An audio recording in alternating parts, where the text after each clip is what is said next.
And then finally, a follow-up on our last webinar, which was about unified namespaces, and that is, of course, also a popular topic these days.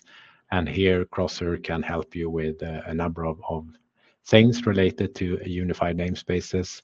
So using the tools in the Crosser solution, you can prepare any data source that you have so that it can be used with the unified namespace by adapting the data to the data model being used by a specific unified namespace. So the input is OPC UA, but you can replace that with any type of input and then use the tools in our toolbox to convert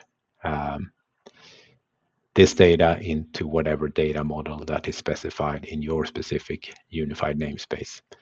But you can also use Crosser to build applications that use the data in the unified namespace. So you can use the unified namespace or the data hub that you have in the unified namespace as an input data source, in this case exemplified with MQTT, which seems to be the most common centralized messaging hub that is used for unified namespaces. But if you have something else, you can replace that module with something else. But here, the unified namespace or the centralized data hub is used as an input.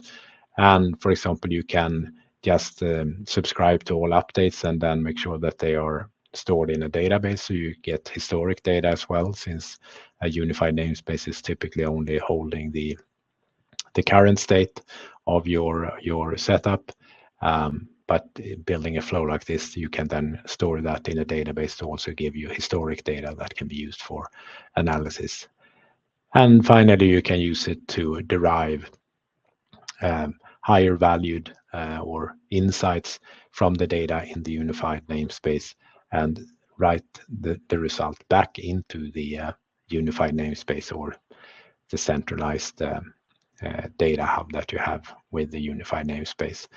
So just as a basic example, we just select some data as input coming from the unified namespace, run it again through a machine learning model, and send the results back into the unified namespace so that it can be used by other applications that have access to this data.